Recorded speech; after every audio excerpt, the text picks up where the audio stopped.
সকলকে আমি আমার শুভেচ্ছা জানাচ্ছি। আসলে হিলফুল ফুজল সংগঠন একটা অরাজনৈতিক সংগঠন, সবাই বলছেন, আমিও বলবো।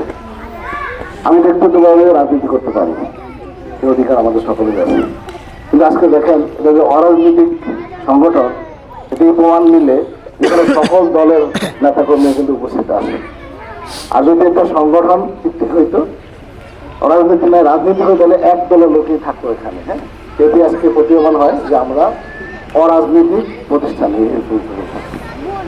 হিলফুল ফুজল সংঘ উপলব্ধি করতে পেরেছে যে মানুষ শীতে কাটছে, এই উপলব্ধি করার জন্য কিন্তু আজকে এই শীত বস্ত্র বিতরণ অনুষ্ঠান। তা আমরা যেহেতু আমরা চেষ্টা করতেছি ভালো কিছু করার জন্য, দেখেন আমাদের ইনকাম আল্লাহ রাব্বুল ইজ্জতকে হিসাব দিতে হবে, খরচের বেলায় কিন্তু হিসাব দিতে হবে, হবে না? আমরা চাচ্ছি যে আমাদের কষ্টার্জিত অর্থগুলো যেন সঠিক ভালো কাজে যেন ব্যয় হয়, তাইলে আমরা সফলতা হবে আমার ব্যয়ের ক্ষেত্রে। হিলফুল ফুজল যেসব কাজগুলো করে যাচ্ছেন, আমাদের উপদেষ্টা প্রধানমন্ত্রী দিয়েছেন, আলহামদুলিল্লাহ এই কাজগুলো আমরা করব, এই কাজগুলো আমরা করব সমাজের জন্য। তো আল্লাহ যদি আমাদেরকে তৌফিক দেয়, ইনশাআল্লাহ ভালো কাজের বরকত অবশ্যই অবশ্যই আছে। এই পর্যন্ত হিলফুল ফুজল যতগুলো কাজ করেছেন আলহামদুলিল্লাহ আমরা দেখেছি। কদিন আগে একটা বার্ষিক মাহফিল হয়েছে, জানেন কিনা? হ্যাঁ, কোরআনের মাহফিল। এখান থেকে মানুষ শিখবে, দুনিয়াতেও কামিয়াব হবে, আখিরাতেও কামিয়াব হবে। আমাদের সময়টা আমরা অবহেলা নষ্ট করতে রাজি না। প্রত্যেকটা মানুষের সময়টা কিন্তু একটা জীবন, ভালো কর্ম করলে আখিরাতটা ভালো হবে। সময়টা যদি আমি ভালো ব্যয় করতে পারি, আমার জন্যই কামিয়াব হয়ে দুনিয়াতে এবং আখিরাতে। আমরা হিলফুল ফুজল এমন একটা সংগঠন, আমরা এমন কিছু কাজ করবো যেটা আমরা দুনিয়াতে আমাদের কল্যাণকর, আখিরাতে আমাদের কল্যাণকর।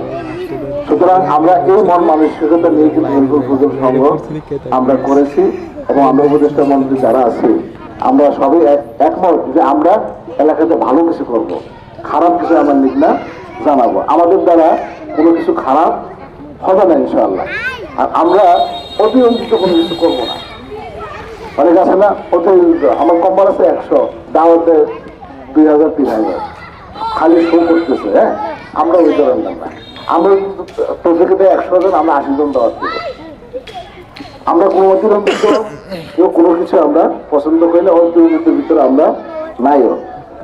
আর হয়েছে কি, আমি যে চাচ্ছি মানে আমার ব্যক্তিগত হবে, আমি শিক্ষা নিয়ে কাজ করি।